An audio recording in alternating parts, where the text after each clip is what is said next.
boas-vindas a mais um Seu Direito.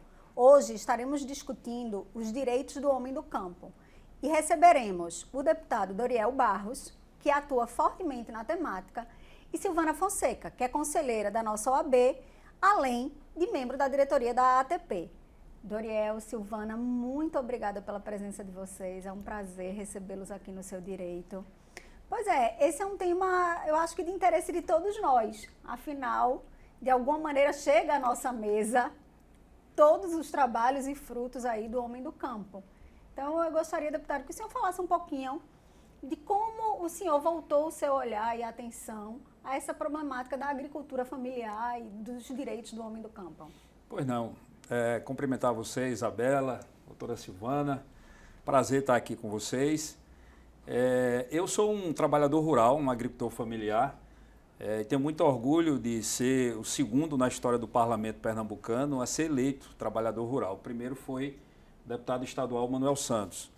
Eu venho do movimento sindical rural, né, fui dirigente do Sindicato de Águas Belas, dirigente da FETAP, nos últimos anos presidente da federação. E essa temática do campo, da agricultura, é justamente o que essa organização, Sindicato e FETAP, tem trabalhado. Então, esse mesmo compromisso que a gente teve como dirigente sindical de defender os direitos dessa população que vive no campo, uma população que naturalmente, pelo menos durante muito tempo, as políticas chegavam primeiro a quem está na cidade para depois chegar quem estava no campo. A energia é um exemplo disso. A gente, durante muito tempo que a energia tinha chegado na cidade, foi que ela foi chegar no meio rural. E aí não só a energia, mas outras políticas públicas também. Então, diante disso, nós temos feito uma luta, um trabalho no parlamento para representar esse segmento da agricultura familiar. Como você disse, representa 70% de tudo que consumimos vem da agricultura familiar. Esses são dados do próprio Ministério. A cada 10 empregos gerados no campo, 7 vêm da agricultura familiar. Porque se fala muito do agronegócio, mas quem gera emprego são as pequenas propriedades rurais. Então, é esse segmento que aqui em Pernambuco representa 270 mil estabelecimentos rurais, que nós, lá no parlamento, a gente faz a defesa desses trabalhadores e trabalhadoras, sem contar também com os trabalhadores da palha da cana, que a gente chama, da palha da cana e do Vale do São Francisco, quem trabalha na uva e aqui na zona da mata, os trabalhadores assalariados. Então, é esse segmento que o nosso mandato representa na Assembleia. Silvana, a gente sabe que ser assalariado no campo é diferente em termos de alguns direitos, algumas especificidades do que aqui, digamos, na capital ou em outra forma de atuação. Quais você destacaria? Isabela, querida, obrigada pelo convite. Obrigada. Agradeço aí a oportunidade de aprender um pouco mais aqui com o deputado, com esse espaço que é muito importante de levar conhecimento, né, levar cidadania aos trabalhadores do campo, principalmente, que são bem sacrificados, e também o conhecimento, às vezes, tarda um pouco, né, esse olhar social. Em relação aos direitos trabalhistas, eles, com a Constituição de 88, eles foram equiparados. Inicialmente, né, lá no artigo 7º, ele traz os direitos dos urbanos e rurais. Foi um grande avanço, uma grande conquista, porque até então a gente sabe que havia uma grande disparidade, uma grande diferença de olhar do homem do campo para o homem da cidade. Então, se a gente falar de salários, a princípio tem que se manter um mínimo, que seria o salário mínimo, né? Obviamente que tem categorias que tem os sindicatos, né, que lutam por melhorias da categoria. Em relação a salário, eu pontuaria esse ponto. Se a gente falar em termos de horário, que é uma questão importante, o homem do campo, ele tem um olhar diferenciado. A princípio, a jornada, sim, é de 8 horas, a diurna, aquela que trabalha durante o dia, né, de 8 horas a princípio, né, mas também pode ser de 6 horas, a depender da contratação. Agora, se falar em jornada noturna, a gente vai encontrar aí uma grande diferença já. A jornada noturna para o agricultor, por exemplo, ela começa mais cedo, às 21 horas, e vai até às 5 da manhã, é horário noturno. E o horário para quem trabalha na pecuária reduz um pouco mais ainda, começa às 20 horas e vai até às 4 da manhã. Então, essas questões todas têm que ser observadas. São garantias mínimas que têm que ser asseguradas. Mas essa é uma atenção, na verdade, dada aos assalariados. Quando a gente fala de agricultura familiar, na verdade, a gente está falando de outra sistemática de funcionamento e que acaba demandando uma atenção legislativa própria, não é isso, deputado? Nós temos legislações que asseguram essa qualificação da identificação do que é um trabalhador agricultor familiar, né, em termos de quantidade de hectares de terras, a renda. Então, tudo isso é quem leva o enquadramento dele a essa condição de agricultor familiar. Aí você tem, evidente, no campo, porque essa representação, o trabalhador rural, hoje, ele é entendido tanto o agricultor familiar como o assalariado rural. O empregado, digamos, aqui das usinas, da Zona da Mata, ele também é classificado como trabalhador rural. Agora, a gente tem hoje uma identificação de assalariado e agricultor familiar porque realmente um é o empregado, né, e o outro ele é o proprietário também. Ele tanto pode ser o sem terra, que trabalha de meeiro, trabalha de arrendatário, como também ele pode ser o pequeno produtor que tem ali um pedaço de terra e ele trabalha nessa terra e produz e gera a partir dali uma renda. Então esses agricultores, eles, diferente, né, do assalariado, ele não tem horário, né? Ele praticamente trabalha o dia inteiro, à noite. A gente até costuma dizer, por isso que a gente luta tanto para garantir o direito do trabalhador rural, a aposentadoria, o homem aos 60 anos, a mulher aos 55 anos, porque eles começam a trabalhar no campo desde muito cedo e não tem um horário definido, né? De acordo com as atividades ali, eles iniciam madrugada, vão até o início da noite, param um pouquinho meio-dia para o almoço, mas é uma atividade muito pesada de quem vive no campo, a exposição, né, o tempo todo ao sol. Por isso que a gente tem sempre buscado tentar mudar legislações que possam garantir. É claro que a Constituição de 88, a gente até chama que é a Constituição cidadã, porque ela traz vários direitos realmente, mas todos esses direitos que estão na Constituição, na prática, eles ainda não conseguem chegar para toda a população. E os que estão mais na ponta é quem fica ainda mais distante do acesso a esses direitos. Por isso que os movimentos sociais, os sindicatos, né, a própria OAB exerce um papel tão importante, que é esse de lutar para que realmente essas pessoas possam ter seus direitos completamente assegurados. E quando se trata do campo, o desafio ainda é maior ainda. O desafio é até a fiscalização e até a percepção de quais são as fragilidades e necessidades específicas, talvez, né, Silvana? Sim, sem dúvida nenhuma, né? É uma questão, eu diria que delicada, sensível, né? Porque quando a gente pensa em assistência ao homem do campo, é inafastável não se pensar em garantias sociais, né? Eu sempre tenho essa preocupação muito grande, né? A gente que também assiste essas lutas, né, de classe, né, de reivindicação de direitos. E uma das grandes conquistas que eu vejo, não é nem conquista, que a conquista veio com a Constituição de 88, é o despertar para o direito de, né? Você veja que só há pouco tempo é que se vê os sindicatos engajados em buscar, por exemplo, salário de maternidade, né? Um auxílio-doença, não é, deputado? Exato. Que até há pouco tempo a gente não só ligava o trabalhador rural à aposentadoria. Era muito comum esse link de benefício. Não sei se o senhor concorda comigo. Claro. Não, sim, tanto que a gente tem feito um debate dentro do próprio movimento, né, nessa base. A nossa luta ela não está resumida, falando do próprio movimento, né, apenas ao direito a, como você, Silvana está falando, doutora Silvana, a aposentadoria, mas o acesso à saúde, à educação de qualidade, né, ao lazer, ao esporte. E é uma das coisas que no meio rural você tem uma dificuldade muito grande de você ter estruturas que possibilitem a nossa juventude ter a oportunidade de usar espaços que muitas vezes na cidade tem, mas no meio rural não existe. Então a luta que tem sido feita tem sido nessa direção realmente, de garantir não apenas o direito previdenciário apenas, claro que é um direito importante, fundamental, porque é quem assegura durante a velhice, uma condição das pessoas ter uma renda para poder ter pelo menos o básico para poder sobreviver. Porque no passado, a situação de quem vivia no campo era uma situação muito difícil. A gente vivenciava as pessoas envelhecendo e não tinham nenhuma proteção, né?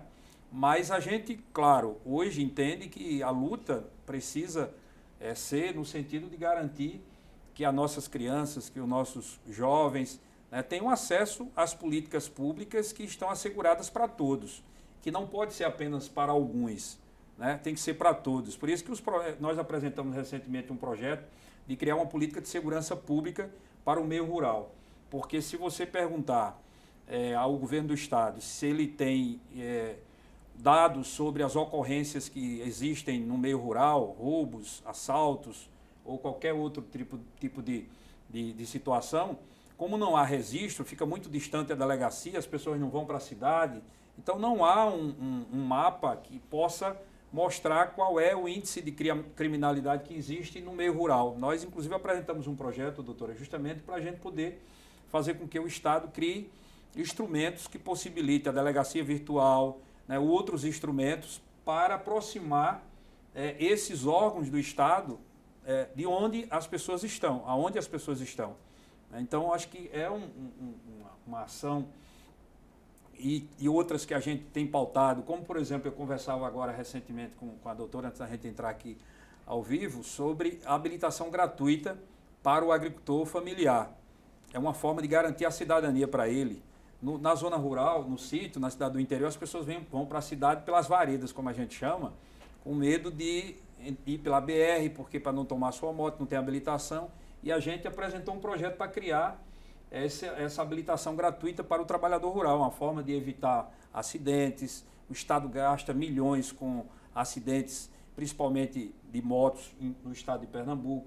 Então, são projetos e proposições que nós temos apresentado com o objetivo de justamente garantir uma condição de vida para essas pessoas que vivem no campo, né, onde o Estado precisa se fazer presente. E a doutora falava também agora há pouco da energia rural, que é uma das coisas que a gente também está trabalhando, né?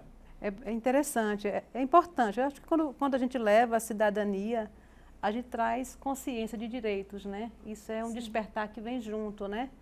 E a gente sabe que é por essa ausência estatal, por vezes, né? E eu lhe parabenizo, apesar de só conhecê-lo hoje, mas fico encantada com a sua atitude, porque realmente alguém tem que olhar para essa população, né?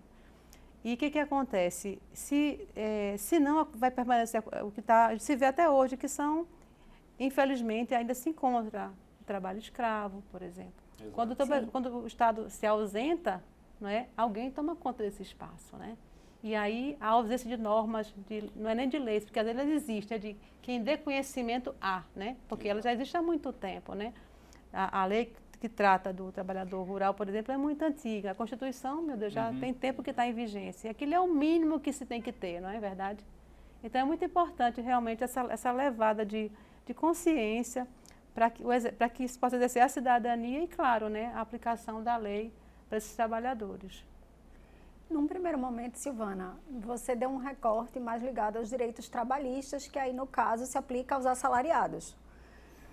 Mas quando a gente vai para a questão da agricultura familiar, efetivamente, que aí a gente não tem esse vínculo seletista, a gente, na verdade, tem pessoas da mesma família colaborando, muitas vezes, numa própria propriedade, enfim, todos ali tirando sua alimentação e o sustento daquela família. Como é a questão de benefícios previdenciários? Você tocou aí num ponto, e eu queria que você desenvolvesse mais, se possível, que antes a gente só pensava na aposentadoria.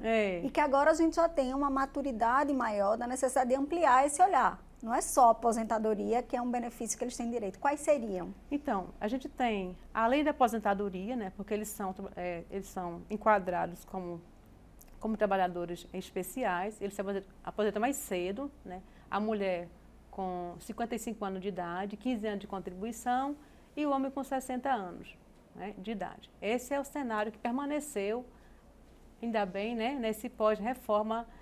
Foi uma luta grande que observamos que foi travada, mas é justo que, me parece, que assim permanecesse, porque é um pessoal que começa a trabalhar muito cedo, exposto a vários agentes nocivos à saúde, né, e, como bem se falou aqui, sem muito descanso, uma luta muito grande, né? E por vezes exposto a ser aberto a vida toda, né? Então esse é um dos pontos.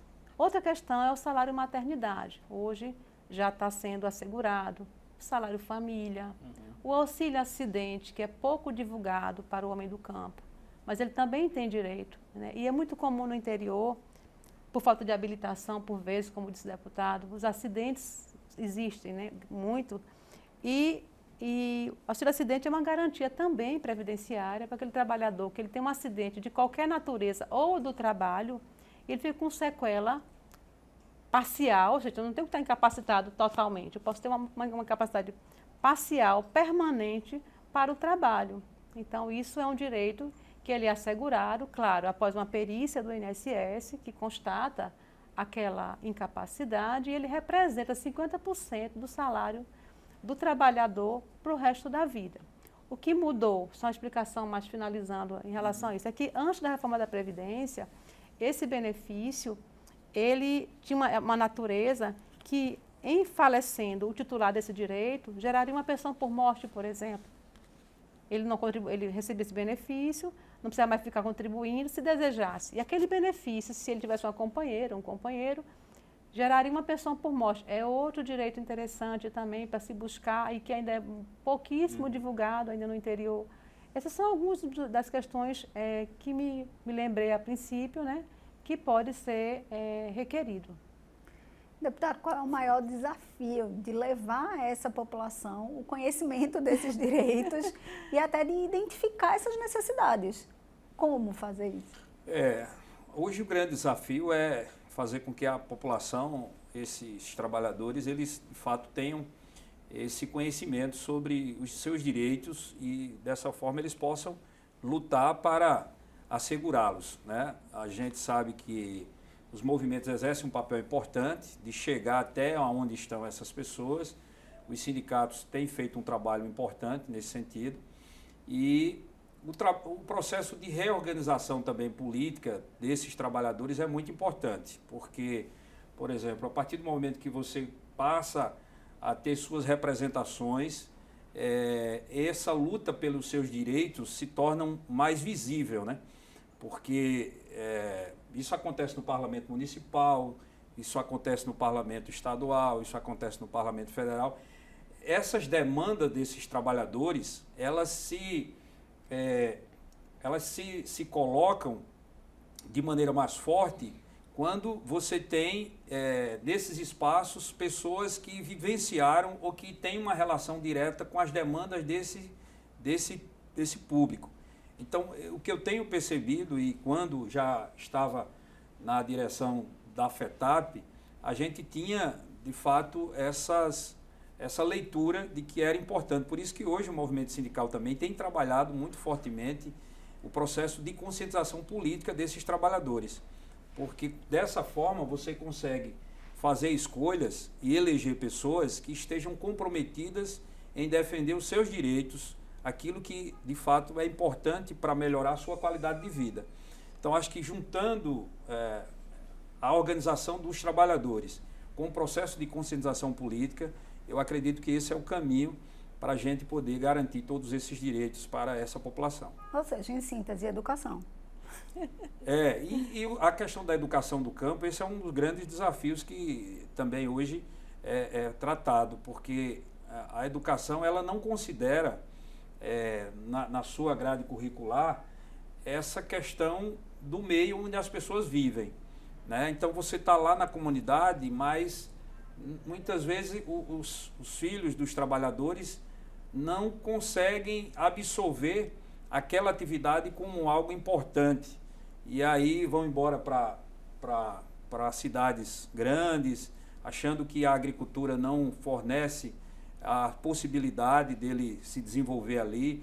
Então, falta também uma política de educação que possa identificar e colocar as potencialidades que existem na agricultura familiar para a gente cada vez mais ter condições de defender e de apoiar, né, esse segmento. Eu acredito que esse é também um dos desafios que a gente tem muito grande. Não, é que vai ficar maior com o novo currículo da educação, enfim, do ensino médio, que ele vem ainda mais uniformizado, né?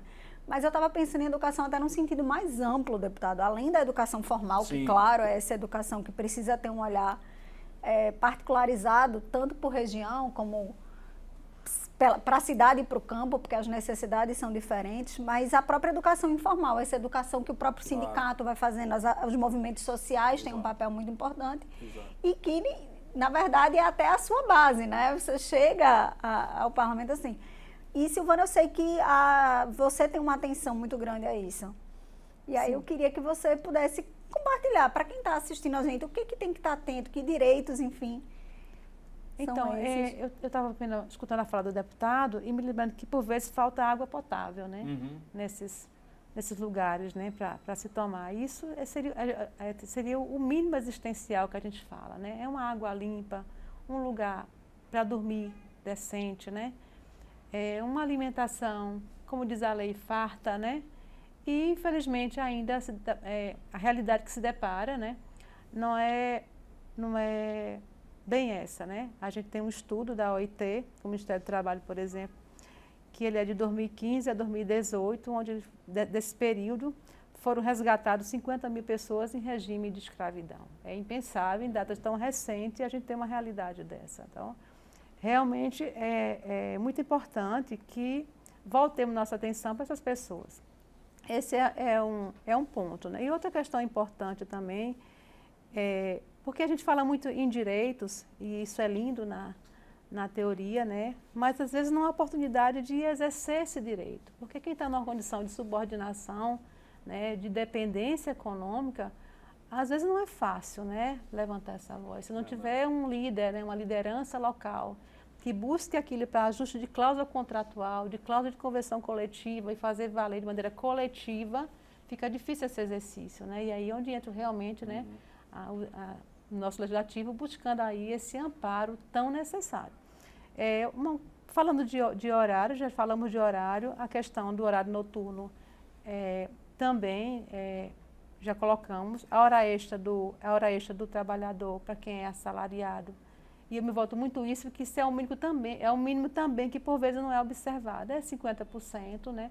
O adicional noturno do trabalhador rural é um pouco maior, é 25%, né? O desconto de alimentação também é de 25%, né?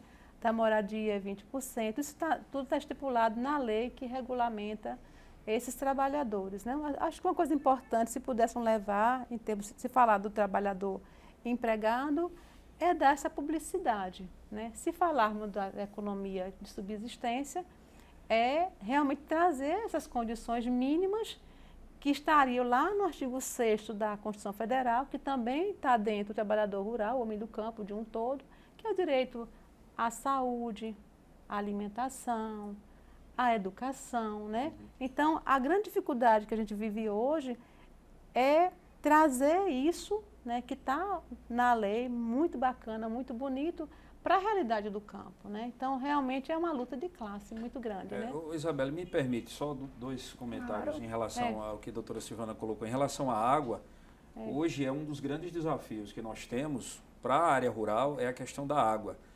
Um exemplo de um programa importante que vinha sendo implementado e infelizmente agora foi suspenso pelo governo atual, é o programa de cisternas, que possibilitou a construção de várias cisternas em várias casas, em várias comunidades rurais, que possibilitou, no momento, está possibilitando agora, você ter um reservatório para poder acumular água ali, para você ter uma água de qualidade, não uma água potável, uma água de qualidade para você, de fato, consumir. E até então a gente não tinha. Infelizmente ainda tem muitas famílias que não têm ainda um reservatório como esse. Então esse é um exemplo de uma política pública importante. Aí a gente vive hoje, agora estamos enfrentando a situação da indústria do carro-pipa, que se falou tanto, que é a troca do voto por um carro-pipa.